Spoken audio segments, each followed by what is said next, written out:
바디로직 여러분. 자, 김용민닷컴에서 바디로직 구매하실 수 있습니다, 여러분.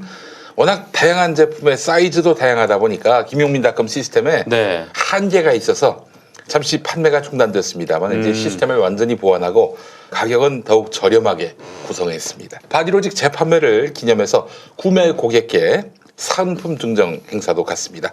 먼저 바디로직 제품을 구매하시는 모든 분들께 마스크 분실 방지를 위한 마스크 스트랩을 추가로 증정해 드립니다. 또한 바디로직 제품을 2장 이상 구매할 때에는 편리한 세탁을 위해서 바디로직 전용 세탁망을 추가로 증정합니다. 세탁망이 또 따로 있어야 되는군요. 필요하죠. 네. 자, 최근에 구매 후기 읽어보겠습니다. 솔직히 옷 따위가 자세를 잡아준다는 것을 믿지 않았는데 하도 어깨랑 목이랑 등이 아파서 마사지로 연명하다가 코로나 때문에 마사지도 못 받고 그렇죠. 네, 팟캐스트에서 광고를 하도 들어서 약간 세뇌 당하는 것 같은 바디로직 제품이라도 한번 입어보자 해서 샀는데 효과 없어도 마사지 한번 받는 값이다 생각하고 버리려고 했는데 와, 이거 예상외로 너무 좋아요. 어디 옥상이라도 올라가서 소리 질러서 소문내고 싶을 정도네요. 하루 입고 벗자마자 자세 체크해봤는데 부끄럽지만 약간 크로마뇽인처럼 굽어있던 흉추랑 어깨가 사람 정도 수준으로 펴졌어요. 의식하고 다니지 않아도 다시 굽지 않는 정도로 효과가 있었고 지긋지긋했던 어깨랑 목턱 관절 통증이 많이 줄었습니다. 하의는 약간 호감이라면은 상의는 진짜 혁명이에요 라고 하셨습니다. 이걸 보는 분들 절대 망설이지 말고 일단 경험부터 해보세요. 김용민이가 앉아서 컴퓨터 작업 진짜 많이 하거든요. 네네. 하의를 입었는데 와, 엉덩이 뼈 아픈 거 싹 사라졌어. 진짜 거짓말처럼. 네. 저도 하의를 입어봤는데 저도 그때 허리 통증이 좀 심했는데 많이 괜찮아졌어요. 근데 하의는 호감, 약간 호감. 근데 상의는 진짜 혁명. 와, 어느 정도길래. 이걸 보는 여러분들 절대 망설이지 말고 일단 경험부터 해보세요. 바디로직은 골반의 인체 역학적 특성을 이용해서 체형을 개선하는 골반 및 말린 어깨 교정 속옷입니다. 일반적인 보정 속옷은 단순히 군살을 압박해서 몸매를 보정하는데 바디로직은 특허 기술인 토크밴드의 회전력을 이용해서 비틀린 몸을 바로잡습니다. 제가 그래서 사실은 하의를 입고 집에 들어갔는데 네. 하의를 입고 들어갔음에도 불구하고 누구시냐고 가족들이 네. 누구시냐고 물어볼 정도로 보정 속옷으로서 아주 혹시 112에 신고한 거예요? 그래서 신고할 뻔했어요. 내가 혹시 하의만 입고 그렇진 않았습니다. 네, 다행입니다. 예, 제가 추위를 많이 타서. 자, 여러분, 바디로직은 특허 기술인 토크밴드의 회전력을 이용해서 비틀린 몸을 바로잡습니다. 효과가 없을 경우 100% 환불 보장까지 보장하기 때문에 부담 없이 경험해 보시기 바랍니다. 특히 우리 윤석열 총장님이 한번 좀 입어보시면 어떨까 약간 그런 생각이 들어요. 예, 체형이 좀 크신 분들은 바디로직 입어보면 바로 그 효과를 느낄 수가 있는 것입니다. 터지지는 않겠죠? 안 터져요. 김용민이가 입었는데도 안 터져. 네네. 네. 효과가 없을 경우 100% 환불 보장까지 해드립니다. 부담 없이 경험해 보시기 바라겠습니다. 전화번호 031-345-4550, 031-345-4550으로 문의 주시거나 김용민닷컴에서 압도적 최저가로 바디로직을 만나보시기 바라겠습니다. 정상근 기자. 네. 저는 법조 기자 얘기를 좀 하려고 하는데요. 추미애 법무부 장관이 지난주 화요일이죠. 그때 이제 긴급 브리핑을 열어서 윤석열 검찰총장의 이제 직무를 정지를 시켰습니다. 네네. 뭐 이건 뭐 다들 아실 거라고 생각을 하는데 그런데 그 브리핑을 전후해서 이 기자들의 불만이 상당했나 봐요. 네. 이게 뒷말이 참 많이 나왔다고 하고. 아이고, 김필성님 감사합니다. 5만 원 보내셨습니다. 아이고. 예. 하이트위치님도 10,000원. 만 원. 네. 만 원 얘기하지 마세요. 네. 5만 원 얘기한 사람이 좀 빛이 바래지지 않습니까? 어니미니님께서 12,000원 해주셨는데 해야 됩니까? 윤니나노 25,000원. 엄청 많이 해주시네요. 찐이사랑 2만원. 예, 여러분. 소담님 2만원. 농담이 여기까지. 네. 예, 감사합니다. 웃기려고 한마디 한 네. 거지. 뭐 여러분을 저게 수전노라고 생각하겠습니까? 맞습니다. 이제 수준으로 생각한다고요? 수전노라고 생각하겠습니까, 제가? 예, 네네. 그렇지 않습니다. 예. 하지만 이 사람은 수전노라. 네. 여기까지. 아이고, 네. 별별님 감사합니다. 5만 원 고맙습니다. 예. 네, 그래서 어쨌든 뭐 추미애 장관의 브리핑 전후해서 이 기자들이 좀 화가 많이 났다, 뭐 이런 얘기들이 좀 나오고 있는 상황이었는데. 저는 한 가지 그래도 놀란 게 하나 있습니다. 뭐요? 기자들이 그렇게 항의를 할 줄 알더라고요. 음. 간만에 보는 풍경이었어요. 아, 그 기자회견 한다고? 네. 그러니까 뭐 이게 또 근데 또 아무래도 뭐 기자들이 한 일이다 보니까 이게 또 언론에는 많이 안 나왔어요. 그쵸. 많이 안 나왔고 그냥 뒷말로 좀 전해진 것 같고 다만 이 조선비즈에서 이 분위기를 살짝 내용에 녹인 그런 기사가 하나 있었습니다. 기사 제목이 보이콧 항의받고 보도자료까지 깜빡 우왕좌왕 추미애 브리핑. 네, 이게 이제 기사 제목인데 여기에 이제 당시 상황을 이렇게 표현합니다. 이 조선비즈에서. 네. 법무부 대변인실은 전날 추미애 장관 브리핑을 전후로도 법조 기자단의 강한 항의를 받았다. 그러니까 전날이라는 건 이 추미애 장관 브리핑 있었던 그날 얘기를 하는 건데 추미애 장관이 브리핑 30분 전에 일방적으로 통보한 것에 대한 항의였다. 보통의 정부 부처는 브리핑을 하기 전에 기자단과 일시와 장소를 협의하고 브리핑 내용도 사전에 알리기 마련이다. 사안이 긴급하고 중대했다고 해도 30분 전에야 브리핑을 통보한 것은 기자단을 들러리 세운 것에 불과하다는 지적도 나온다. 브리핑 자체를 보이콧해야 한다는 말까지 나왔을 정도다. 네. 조선비즈에서 이렇게 당시 분위기를 썼는데 미들이라고 한마디 하겠습니다.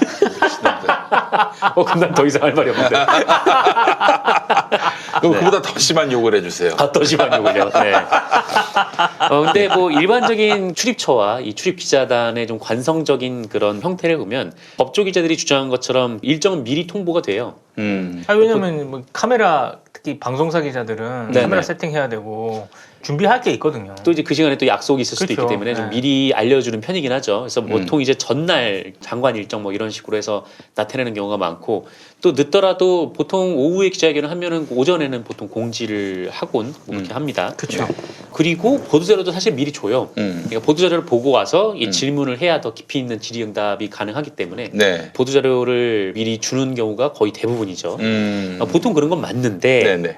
그런데 그게 법에 나와 있는 내용이 아니잖아요. 그쵸. 이게 뭐냐면은 이게 한마디로 기자들 편의 봐주는 거거든요. 글쎄 말이야. 네. 이 기자들 편의를 봐주기 위해서 이렇게 하는 건데 그럼 이제 법조 기자들이 하는 주장은 결국 이렇게 되는 거죠. 그러니까 기자들이 바쁘신데 어디 지네 마음대로 문자 하나 떨렁 보내가지고 30분 뒤에 브리핑한다고 뭐 이렇게 하는 거야 하고 지금 그것 때문에 화가 났다라는 거잖아요. 그러니까 그게 지금 이해가 안 가는 거죠. 보시는 분들도 이해가 안 갈 수밖에 없는 게 박근혜가 부르니까 냅다 달려갔던 기자들이 그것도 노트북 필기 다 무장 해제하고 들어갔잖아요. 그리고 이제 공손하게, 네. 공손하게 이러면서, 예. 그런 기자들이 30분 전에 공지를 했다고 이러는 게 웃기긴 한데 뭐 그것도 뭐 박근혜가 부른다고 뛰어갔던 게 그 기자들은 아니니까 뭐 그건 또 그렇다고 치고 그렇다고 쳐도 이 뭐 대단히 모시기 힘든 사람이라고 30분 전에 공지에 그렇게 열이 받는지 모르겠어요. 네. 그러니까 저는 이것 때문에 열이 받는다는 게 잘 이해가 안 되더라고요. 그러니까 물론 이제 뭐 퇴근 시간이 늦어지면 짜증나는데 퇴근인으로서 뭐 그거는 뭐 그럴 수 있는데 그런데 이게 법무부에 항의를 할 일이냐라는 거죠. 네. 30분 전에 이게 되게 굉장히 좀 중요한 브리핑이 잡혔는데 게다가 좀 뭐라고 이게 장관이 브리핑을 하는 거잖아요. 이게 설령 그 전에 내용을 모르더라도 장관이 브리핑을 한다는 거는 뭔가 중대한 사안이 있다라는 그쵸. 얘기인 건데 예. 대변인 브리핑도 아니고 이 장관이 브리핑을 한다는 건데 그게 왜 지금 뭘 이렇게 항의를 해야 되는 일인가 싶은 좀 생각이 드는 거죠. 게다가 또 이제 밤 9시에 한 것도 아니잖아요. 6시쯤이면은 퇴근 시간 전에 공지를 한 건데 그것 때문에 뭐 이렇게 화를 내는 것도 이해가 안 되고 100번 양보를 해서 그러니까 보도자료 뭐 이건 좀 빨리 보내주지 뭐 좀 이렇게 얘기는 할 수 있다고 쳐도 그렇다고 해도 저는 가장 이해가 안 되는 부분이 이 조선비즈에서 나오는 얘기인데 보이콧이라는 말이 언급이 됐다. 보이콧. 예, 그렇죠. 라는 거예요. 그러니까 보이콧이라는 게 취재를 안 하겠다라는 거잖아요. 그러니까 그 행위에 찬성을 하든 반대를 하든 이 법무부 장관이 검찰총장의 직무를 정지시키는 일은 이제 최초로 있었던 일이고 또 설령 내용을 몰랐다고 하더라도 이 법무부 장관이 직접 브리핑을 하면은 아까 말씀드렸듯이 뭔가 큰일이라는 걸 법조 기자들이 알 텐데 이거를 보이콧이 얘기가 나온다라는 게 도저히 또 이해가 안 되는 거죠. 근데 이제 현장 기자들도 얘기 들어보니까 그런 놈들이 있는가 하면은 놈자자 써서 그런 놈들이 있는가 하면은 또 그렇지 않은 기자들도 뭐 상당했다는 얘기도 있는데 그렇겠죠. 예. 네. 다 그런 건 아니에요. 예. 네.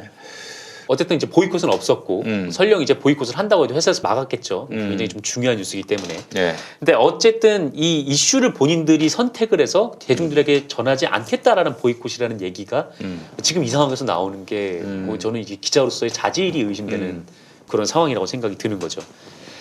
그러니까 지금 툭 까놓고 지금 이 얘기를 계기로 좀 얘기를 해보면 이 출입 기자들이 보이콧을 하면은 그러니까 출입 기자들이 맘만 먹으면 그 소식이 알려지지 않을 수도 있는 거 아니에요. 물론 뭐 요새는 뭐 유튜브도 있고 뭐 인터넷 홈페이지에 올릴 수도 있고 뭐 그렇다고 한데 출입 기자들이 관심을 안 갖고 기사를 안 쓰면은 그 소식이 굉장히 좀 늦게 전해지거나 잘 알려지지 않거나 그럴 수 있다라는 거잖아요. 네.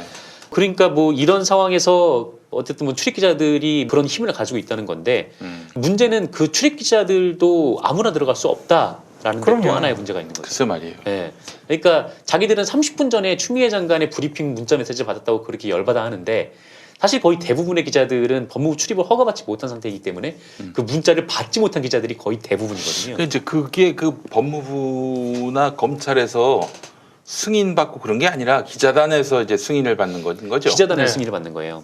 아 그러면은 나는 저 우리 추 장관께서 법무부만이라도 별도의 비가맹 기자단을 위한 기자실을 만드는 건 어떨까? 그럼 어떻게 되나요? 그 기자단을 비롯한 기성 언론사들이 강력히 반발하겠죠. 그리고 그날 저는 유심히 봤던 것 중에 하나가 30분 전에 그걸 통보를 했잖아요. 그러면 법무부 기자단이 과천 법무부 그쪽 기자실로 온 게 아니에요. 추미애 장관이 직접 갔으면서요. 서초동으로 간 거예요, 그게. 예. 그 편이 뭐 과천이 좀 멀고 이러니까 그쪽에 할 수 있도록 뭐 그런 시스템이 돼 있나 봐요. 근데 저 그것도 좀 웃기다고 생각을 했거든요. 그러니까 기자들의 편의를 위해서 장관이 직접 글로 이동을 한 거잖아요. 그 뭐야 대체? 그 제가 봤을 때는 아예 그거를 모두 다 뭐 기자실 오픈이 어렵다면은 모든 기자회견을 다 생중계하는 방법으로. 아니 국회 같은 경우 그렇게 하거든요. 정론관에서 다 생중계해요. 그리고 곧바로 또 그 올라가. 맞습니다. 다시 보기가. 네. 아니 그럼 되지. 제가 누차 말씀을 드리지만 브리핑제로 전환해야 된다고 계속 얘기를 하는데 그 전부터 얘기를 해왔잖아요. 근데 지금은 굳이 브리핑제로 전환할 필요도 없는 것 같아요. 그러니까 기자단을 뭐 기자단끼리 운영하고 이런 거는 알아서 하시라 그러고 추미애 장관 같은 경우에는 정말 김용 PD 얘기한 것처럼 TV도 여셨더만 유튜브 채널. 그러니까 개인 채널이 됐든 아니면 법무부 채널이 됐든 아니면 정말 그냥 국회 방송처럼 이런 거를 브리핑할 수 있는 그런 뭐 채널이 됐든 간에 그냥 공개적으로 해버리면 될 것 같아요. 그래서 굳이 뭐 법조 출입 기자단이라든가 혹은 법무부를 출입하는 어떤 그런 기자단 소속이 아니더라도 그 브리핑 내용을 가지고도 충분히 기사를 쓸 수 있고 여러 가지 뭐 판단을 할 수 있는 실제로 질의응답도 이런 식으로 다 받을 수 있도록 예, 선택적으로 그러니까 여러 가지 방안을 생각해 볼 수 있다고 생각을 하거든요. 이거는 지금 제가 봤을 때 기자단은 원래부터 전 기자단 운영이라든가 이런 거에 대해서 굉장히 비판적이었지만 시간이 지나면 지날수록 기자단은 정말 아무런 아니 국민의 알 권리를 위해서 도움이 안 되는 득이 하나도 것 없어요. 같아요. 우리가 네. 훌륭하다가 아니라 솔직히 얘기해서 그 반발했다는 기자 그 소속사가 어딘지 알아요. 그 소속사의 발행 부스보다도 우리 방송 저 유튜브 조회수가 훨씬 더 높을 걸? 저도 그렇게 알고 보고 있어요. 있습니다. 예. 네. 아니 그런데 왜 그 사람이 거기 대표성을 가져야 되나? 왜 그 기자단으로 들어가야 되지? 아니 많이 보는 순서대로 해줘야 되는 거 아닙니까? 그러니까 지난번 그 국물 없는 기자의 김용민 PD하고 같이 얘기를 한 부분도 있지만 대통령이 기자회견 많이 해야 된다. 저는 대통령이 여러 가지 회견 같은 거는 많이 할 필요가 있다고 봐요. 근데 그걸 꼭 지난번도 얘기했지만 청와대 출입 기자들하고만 왜 해야 돼요? 다른 시사 프로 진행자들도 있고 유튜브들도 있고 요즘은 워낙 이런 다양한 접촉면을 넓힐 수 있잖아요. 그런 식의 접촉을 하도록 해야지 꼭 기자들은 기자단 어떤 중심으로 이 기자회견을 자꾸 운영을 하려고 그러거든요. 이건 굉장히 폐쇄적인 방식인 거죠. 그러다 보니까 또 웃지 못할 일이 있었는데 오마이뉴스가 지난주에 윤석열 검찰총장 측에서 이제 판사 사찰 문건을 네. 공개하지 않았습니까? 네. 그 문건이 이제 이거를 두고 이제 사찰이다 아니다 좀 말이 많으니까 오마이뉴스가 그냥 독자들에게 보고 판단을 하라라고 그거를 그 사진을 통째로 올렸어요. 네. 그 전문은 그냥 다 실었죠. 물론 이제 중요한 민감한 정보들은 좀 빼고 이렇게 사진을 실었는데 이거 관련해서 이제 공개를 했다고 이제 대검 기자단에서 오마이뉴스를 1년 출입 정지를 시켰습니다. 그러니까 징계를 내린 거예요. 그러니까 이 자료를 공개한 이제 윤석열 총장 측의 이완규 변호사가 문건을 사진으로 싣지 않는다라는 것을 전제로 공개를 했기 때문에 이런 징계를 내렸다라고 하는데 물론 이제 그 취재원의 의지에 따라서 그런 사정은 뭐 볼 수도 있죠. 어쨌든 뭐 전문은 공개해도 되는데 사진만 찍지 말아달라고 했으니 뭐 그 이유가 합리적이면은 뭐 그거에 따를 수 있다고 치는데 그런데 그렇게 해서 공개를 했다고 해서 그것을 이제 그 제보자가 아니라 기자단에서 징계를 한다는 게 이게 상식적으로 이해가 안 되는 일이잖아요. 그 왜 그렇게 저 사진은 내지 말고 텍스트로만 내라고 했는지는 아세요?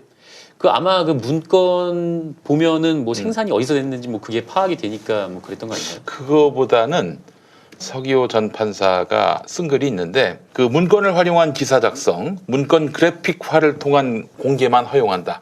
그러니까 간접 공개한다는 거 아니겠어요? 그쵸. 근데 그거 말고 문건을 사진으로 찍어서 원본으로 노출하는 것은 금지한다. 이랬단 말이에요. 윤석열 변호인이 문건을 사진으로 찍어서 원본 그대로 노출하는 것은 금지하도록 했어요. 이러는 이유가 서기호 전 판사 말씀은 원본이 노출돼 버리면은 모든 국민이 사찰 문건의 실체를 두 눈으로 직접 확인하게 된다는 거죠.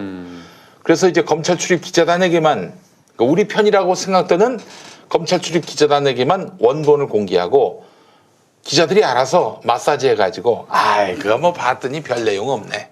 그러니까 국민들은 있는 그대로 문건을 보는 게 아니라 기자들에 의해서 한번 필터링된 거를 봤는데 이 기자들은 지금 검찰한테 굉장히 말하자면 친화적이잖아요. 그 기자들이 별 내용 없더만 보니까 뭐 실제로 거의 대부분 그렇게 보도하게 쓰고 나왔죠. 있고요. 그런 식으로 해가지고 그 기자들이 알아서 마사지 해가지고 별 내용도 없는 것이냐 이 사찰 문건이라고 지목된 이 문건이 별 내용도 없는 것이냐 기사화해 주기를 바랐던 마음. 그런데 오마이뉴스가 이걸 그대로 내버린 거예요. 그러니까 참여연대도 그 전까지만 해도 에이 사찰 문건 뭐 입증도 안 됐는데 뭐 그래가지고 사찰 문건이라고 하십니까 이랬는데 이 문건이 오마이뉴스를 통해서 보도가 되면서 입장이 180도 바뀌게 된 거예요. 사찰 문건 맞다 이런 식으로. 근데 그걸 갖고 예를 들면 윤석열 변호사가 당신 왜 이러냐고 오마이뉴스 이거 너무한 거 아니냐 이게 아니라 검찰 기자단들이 기자단 소속 기자들이 오마이뉴스한테 지금 페널티를 먹인 거 아니에요. 네. 이 새끼들은 도대체 누구 편입니까? 그러니까 저는 페널티를 먹이는 거 그게 말도 안 되는 거고요. 저는 오마이뉴스 그런 법조 기자단은 이렇게 페널티를 먹을 줄 몰랐느냐? 알았어요. 알았으면서 이 판단을 내린 거라거든요. 그렇지. 그거 오마이뉴스 박수 쳐줘야 된다고 생각해요. 그럼. 왜냐면 법조 기자단 들어가기 얼마나 어려운데 1년 동안 출입 정지를 당한다는 거는 그 기자단에서 활동했던 문화에 너무 익숙한 기자들 입장에서 보면은요 청천벽력 같은 그런 소식이거든요. 근데 또 했다는 얘기거든요. 그건 굉장히 평가할 필요가 있는데 저는 더 문제가 심각한 게 뭐냐면 그거를 조건으로 내걸었을 때 그걸 왜 기자단이 봐도 그거를 안 받아야지 당연히. 그렇지. 왜 원본을 왜 보도를 못하게 하냐고. 아니 그러니까 추미애한테 했듯이 네. 아니 이걸 왜 원본을 보도 못합니까? 그렇죠. 이러면서 아 이거 보도 안 하겠습니다. 단체로 비토하겠습니다. 이렇게 나와야 되는 거 아닙니까? 아니 그런 건 왜 이렇게 딜을 잘 칩니까? 기자단이?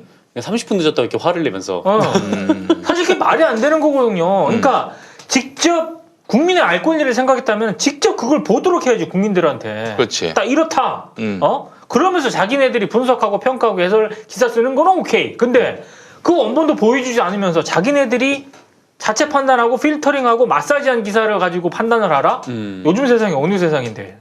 어쨌든 뭐 그런 상황입니다. 그래서 지금 대검 기자단에서 출입정지 1년, 1년이나 출입정지 시킨 건데 이게 사실 이게 한마디로 다른 언론사의 취재권을 제약을 한다라는 거잖아요. 그래서 그쵸. 이게 취재방해 그리고 언론 탄압 아니면 이게 뭐가 되는 건가 좀 싶기도 하죠. 그래서 뭐 이래서 지금 기자들이 좀 욕먹는 거다. 저는 그런 말을 좀 드리고 싶어요. 저는 진짜 그 얘기도 꼭 하고 싶어요.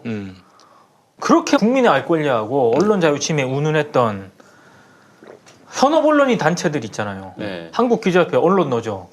제가 오늘 이 방송 들어오기 전까지 성명 나왔나 봤거든. 근데 기자협회하고 이런 언론 현업인 단체들은 기자단 문제에 있어서는 진짜 조용히 있습니다. 이거 대검 기자단이 취재를 못하도록 특정 언론사를 향해서 딱 찍어가지고 지금 출입 정지를 시킨 거잖아요. 이거에 대해서 얘기를 해야지. 이거 찍지도 안 하고 있거든요. 야, 너희들 그냥 통폐합해라. 뭐 그렇게 저기 언론사들이 나뉘어져 있냐? 똑같은데 논조가 내용이 그냥 합쳐 스스로 통폐합하기 바랍니다. 자율 통폐합하시기 바랍니다. 그래놓고 격리사원 붙잡고 새 시대를 위한 아주 좋은 조치다 이렇게 말하게 만들라고. 아 근데 그거는 요즘 이렇게 들고 나가면은 네. 인터뷰해줄 시민들 겁나 많을 것 같은데. 그래요? 아, 굳이 격리사원한테 부탁하지 않아도. 뭘 통폐합해 다 없애버려. 아, 그래요. 오마이뉴스가 참 잘했네요. 잘했고 그렇게 때론 한 방을 보여줄 필요가 있어요. 그러니까 제가 참 기대하는 어떤 그런 모습들은 지금 이런 모습들이거든요. 저는 오마이뉴스가 누차 얘기하죠. 오마이뉴스가 뜬 결정적인 계기가 몇 가지가 있는데 그 중에 하나가 초창기 때 인천공항 그 기자실 문제를 막 터뜨리면서 시작을 했어요. 그때는 출입 기자단이 아니었거든요. 그렇지. 그걸 막 이슈화하면서 오마이뉴스가 주목을 받았던 그것도 하나의 이유라고 생각을 해요. 이런 문제에 있어서 저는 JTBC가 선도적으로 치고 나가야 된다고 생각하는데 왜 못 칠까? 기자단에 어렵게 들어갔잖아요. 여기서 이제 밖으로 내쳐 보내기가 싫은 거지. 이 테두리에 안주하는 한 예전에 JTBC의 영광은 오지 않습니다. 네. 아무리 바뀌려고 노력을 하더라도. 똑같은 기사만 양산되는 거예요. 그렇죠. 네. 알겠습니다. 자, 어떻게 오늘 뭐 마무리할까요? 뭐 또 있으신가? 할 얘기가? 할 얘기는 다 했습니다. 할 얘기 다 했어요. 네. 알겠습니다. 오늘 저기 언론 통폐합 40년을 기념한 방송은 아니었고 뉴 통폐합을 기원합니까? 뉴 통폐합. 아, 이미 통폐합이 됐어요. 언론 통폐합 원년. 네. 어게인 언론 어게인 통폐합. 1980. 네, 어게인 언론 통폐합. 그렇습니다. 이건 참 너무 슬퍼요. 슬프고 기자가 현장을 떠나면은 기자가 취재를 안 하고 정치를 하면은 나라가 망합니다. 그렇죠. 그 누구야? 최승호 전 MBC 사장이 그런 말 했잖아요. 네. 기자가 질문 못하게 하면 나라가 망한다고. 네. 네, 저는 또 하나 더 추가해서 기자가 취재를 안 하고 정치를 하면은 나라가 망합니다. 꿈속의 장영진 기자? 장영진이네. 꿈속의 장영진. 장영진은 그렇지 않아요. 아, 그렇죠. 장영진의 인생을 모르는 분들은 통 모르는데 불교방송 노조위원장도 했었고요. 여러 번 하여튼 사장한테 들이받았다가 쫓겨난 분입니다. 근데 그럼에도 불구하고 채용은 또 잘 돼. 취업을 잘해. 취업이 잘 돼. 네.